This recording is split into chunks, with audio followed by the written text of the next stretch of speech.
Bueno, gran tema. Por segundo día, Chile consecutivo, nuestro país sobrepasó la barrera de los 3.000 contagios diarios de COVID-19, una situación que preocupa porque los casos activos de coronavirus ya superan los 16.000. A la espera de un nuevo balance nacional, vamos a conversar ahora con el doctor Tomás Regueira, docente de la Escuela de Medicina de la Finisterra. Doctor, ¿cómo le va? Buen día, un gusto. ¿Cómo anda? Feliz año. Va, Rodrigo, feliz año. Bueno, déjeme aprovecharlo con el tema que estaba recién comentando. No sé si lo vio, no sé si estaba enganchado en vivo y en directo. Estábamos en el Parque Los Reyes, hay una laguna donde mucha gente fue a bañarse en el día de ayer. Yo trataba de hacer la empatía con la gente que vive en pequeños departamentos donde no tiene espacio y viendo el lado tal vez más social, más humano, ¿sí? Qué rico poder refrescarse un rato, salir y hacerlo bien, de manera organizada. No como se dio ayer, que había mucha gente. Como doctor, ¿qué es correcto, es incorrecto? ¿Qué puede provocar? ¿Cómo lo podemos hacer? Entendiendo también la necesidad de la gente. Yo digo que bueno cuando tú empatizas, ¿cierto? Me parece súper bien con las personas. Es difícil la respuesta. Cuando uno conversa nosotros tenemos varios grupos de conversación, médicos, intensivistas. Yo soy intensivista, trabajo en UTI. El grupo de médicos no intensivistas y otro grupo. No hay una opinión, si tú quieres, uniforme, digamos, ¿cierto? Porque todos, en el fondo, también empatizamos con las personas que necesitan salir, ¿cierto? Por otro lado, el otro lado de la moneda, ¿cierto?, es que tenemos hospitales que están aumentando los pacientes COVID. Teníamos 600 pacientes COVID hospitalizados hace un mes y ahora teníamos 790, o sea, 150 pacientes más ya entraron al hospital. O sea, lo que te quiero decir es que lo que está pasando en la calle, que es este aumento de positividad, de número de contagios, ya se está traduciendo en carga hospitalaria a nivel nacional. O sea, qué complejo, ¿cierto?, convivir con una situación en la cual tú tienes que permitir que la gente haga su vida versus que no queremos que muera gente de más, digamos. Y en ese sentido, es súper complejo, y me alegra que usted también lo pueda entender y separar y comprender un poco mi mensaje. Mi mensaje es que se puede hacer de manera organizada, con horario, y yo tampoco sé si esa laguna se pueda bañar, pero independientemente yo lo haría más ordenado para que no rebotemos y no provoquemos lo que usted está diciendo. O sea, acá hay un alza de casos, hay un alza de utilización de camas también, como usted lo refleja. Y ahora, cerrando ese paréntesis y agradeciendo también que usted como doctor entienda a la gente, que es súper válido, porque acá metemos cuarentena, que es necesario, pero también hay que mirar cómo está viviendo la gente ese tipo de cuarentena. Cierro ese paréntesis, disculpe, pero quería aprovecharlo con la continuidad informativa. Lo que pasa es que... Sí, por favor. Rodrigo, por favor. Lo importante para nosotros como médicos es que la gente que ingrese al hospital reciba la atención que merece, ¿cierto? O sea, la atención digna, de calidad, etcétera, y que el amor, para que me entiendan, Rodrigo, cuando partimos con la pandemia en marzo, abril, mayo, la mortalidad asociada a COVID era alrededor de 15-20% máximo, ¿ya? Cuando los casos se salieron de la UTI hacia unidades nuevas, la mortalidad subió un 30%, o sea, se duplicó la mortalidad al perder calidad. Entonces lo que dice uno es, no necesariamente tengo que cerrar toda la llave de entrada de gente al hospital, pero tengo que ser capaz de mantener la calidad. Y ese balance hay que irlo construyendo, y es lo que hace el MinSal en el paso a paso, ¿no es cierto? Vamos abriendo por acá, cerrando por allá, de acuerdo a los contagios, pero también de acuerdo a la capacidad de entregar atención digna. Doctor, usted es un médico de mucha experiencia. Y una de las cosas que yo he aprendido con usted dentro de esta pandemia es que usted tiene opinión, y eso a mí me parece muy bien, porque hay que atreverse a decir las cosas que uno observa, lo positivo, lo negativo, uno puede o no estar de acuerdo, pero usted dice las cosas, y eso tiene un valor agregado, bajo mi punto de vista, bajo mi humilde punto de vista, porque hay gente que a lo mejor le gusta que no digan nada, que sea más plano, etcétera. Cada uno tiene su punto de vista respecto a ver las cosas. Déjeme preguntarle, a propósito de eso, ¿por qué subimos los casos?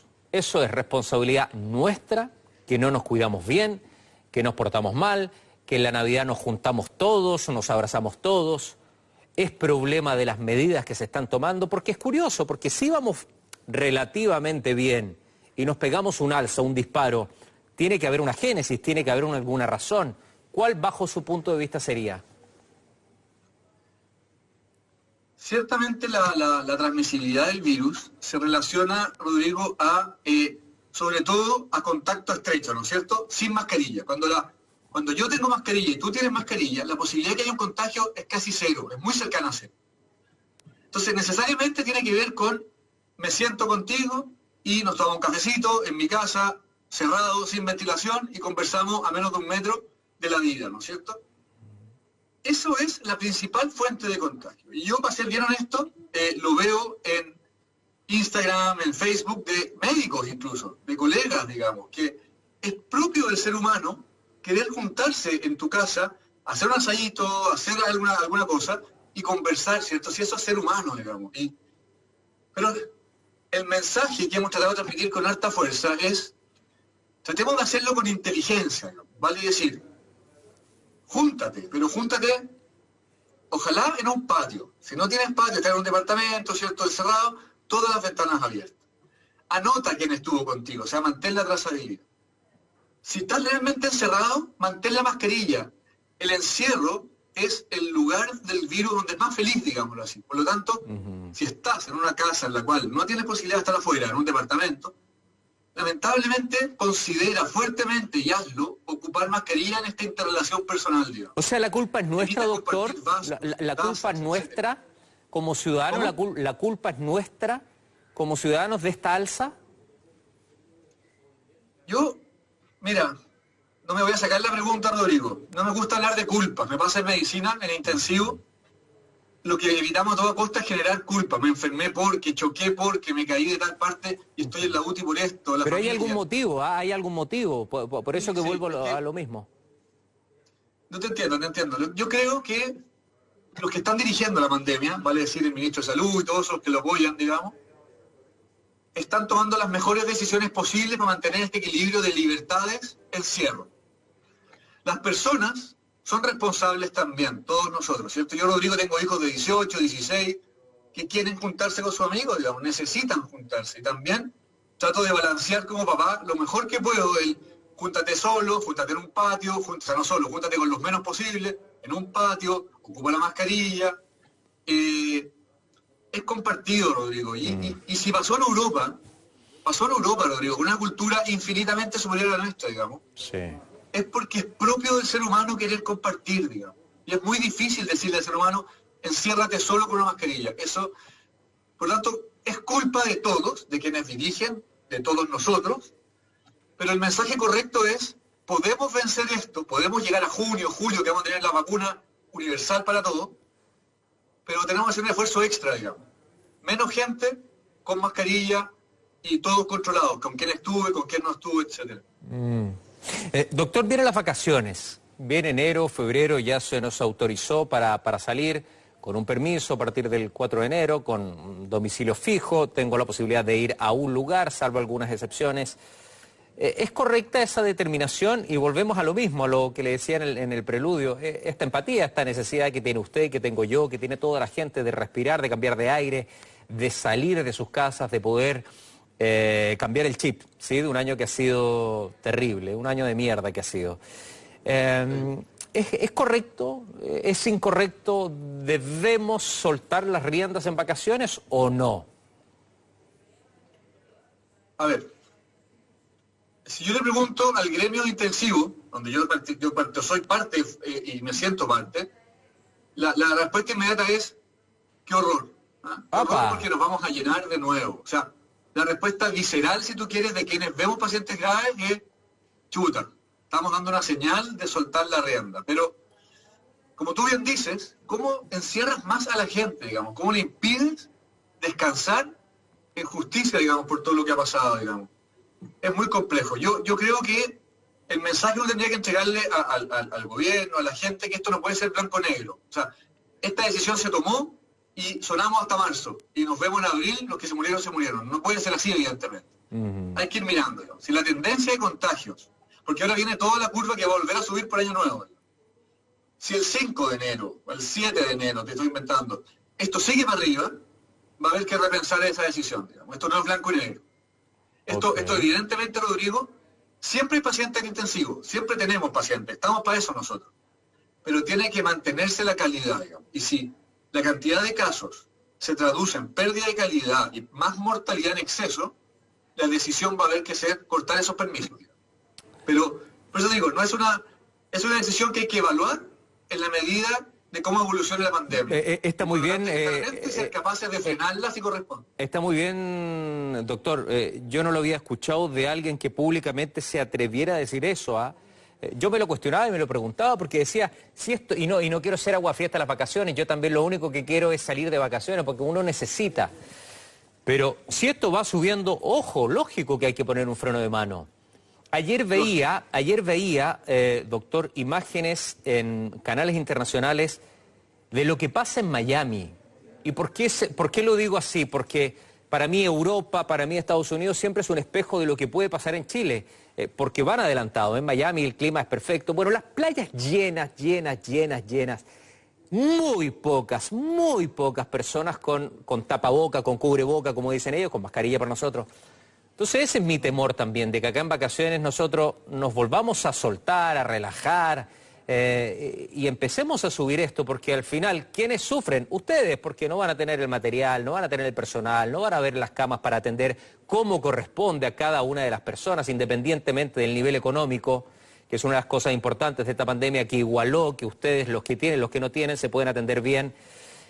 Entonces es re importante esta reflexión que haces, Tomás, doctor, es súper relevante, es importante y ojalá que el ministerio también lo haga, porque las vacaciones dependen de nosotros hoy, no sé si me entiendes.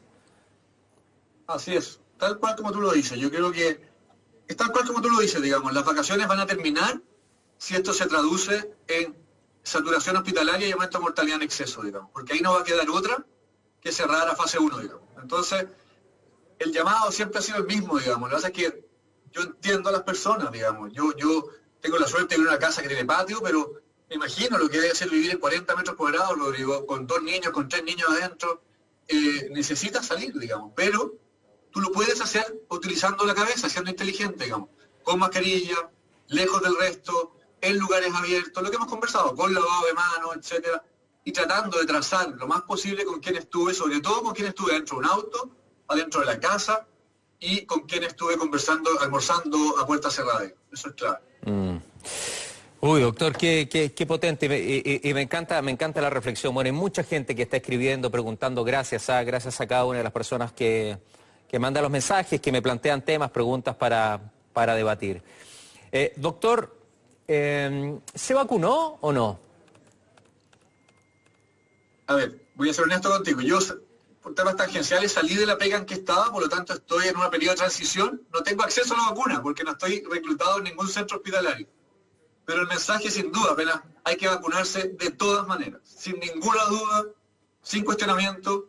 Esto no es un tema, por supuesto que es un tema personal, pero la vacuna requiere de un 80-90% de cobertura para ser efectiva, de cobertura nacional me refiero. Para retomar la normalidad, uno no puede entender con cariño, digamos, que no se entienda eso. Si nos vacunamos todos, entre comillas, se empieza a acabar el problema, digamos. Qué mejor, digamos. Así que sí, no, hay que vacunarse de todas maneras. Y a propósito de eso, ¿por qué hay gente, más allá de que yo tenga la respuesta y que mucha gente que sí pueda también tener la respuesta, pero aquellos que no, y por eso que se lo voy a traspasar, ¿por qué cree, doctor, que hay gente que no le interesa? ¿Por qué cree que hay gente que no se quiere vacunar? ¿Por qué hay gente que no cree en las vacunas? ¿Qué razones hay bajo su punto de vista? Sí, me ha tocado conversar, como a todos, digamos, con mucha gente. Yo te diría que hay distintas explicaciones, digamos. Están los que creen que, ¿por qué me va a pasar algo? Si ya pasó un año, no me pasó nada, estoy vivo, estoy trabajando, etcétera. Y ahí quizás también hemos fallado nosotros en transmitir con mucha más fuerza, con más testimonio, digamos. Tú, Rodrigo, que trabajáis en fútbol también, el técnico ñublense, que no retengo el nombre, estuvo muy grave con COVID, y él tiene un testimonio muy bonito, si lo quisiera conversar con él algún minuto, digamos. La enfermedad es terrible, es sola, una soledad terrible, la familia no puede ir a verlo, los pacientes fallecen, 1 de cada 3 pacientes se muere. Por lo tanto, yo creo que hemos fallado en transmitirle a esas personas que creen que son inmortales, que no son inmortales, y que se pueden enfermar, y se pueden enfermar siendo jóvenes incluso. Puede ser que no te mueras si eres más joven, gracias a Dios, digamos, pero te puedes enfermar de cualquier manera. Hay otro grupo de personas que desconfía de la vacuna misma por esta. Le dieron tanto platillo esto de la técnica de este RNA, que no es una vacuna convencional. Nada, la vacuna es una vacuna que genera una reacción en el cuerpo que produce inmunidad, que es segura y que se ha ocupado ya en más de, entiendo, 10 millones de personas. Las reacciones, la mortalidad asociada es cero. Por lo tanto, al otro grupo de personas que tienen miedo a la vacuna, también decirle, van 10 millones de vacunados, entiendo yo, en la fecha de hoy, con cero mortalidad asociada. Por lo tanto, ese grupo también la respuesta sería la misma, vacunas. No, buen mensaje. Eso lo digo, yo creo que las resistencias que hay son más bien propias de las redes sociales, de los miedos y la sensación de inmortalidad que no es tal, que hay que tener conciencia de que en cualquier minuto esto me agarra y soy parte de los enfermos y no de los sanos. Jaime García, el técnico de Ñublense que se pudo recuperar del COVID. Y una enfermedad durísima esta, Doc. Uno no se puede despedir. Yo tengo una amiga que perdió a sus papás en una semana y que no se pudo despedir de ellos, no pudo ir al lugar donde la estaban atendiendo porque es el protocolo de COVID. Y es durísimo perder a tus dos padres en una semana. Y hay gente que no entiende todavía, fiestas clandestinas, cosas que uno no puede comprender. Hay cero empatía de parte de un porcentaje mínimo de la población, porque hay otro que se comporta muy bien. Bueno, le quiero dar las gracias, Doc. Gracias por la buena onda, por la disposición, por la franqueza de siempre. Que tenga un lindo año, y que tengamos un lindo año. Un abrazo muy grande. Igual, Rodrigo, cuídate, que estés bien. Gracias por tu tiempo. Muchas gracias. Bueno, importante escuchar al doctor, importante, para que todos vayamos sacando lecciones respecto a lo que pasa. Bueno, vamos a cambiar de tema. Vecinos y organizaciones medioambientales de Viña del Mar están en pie de guerra contra la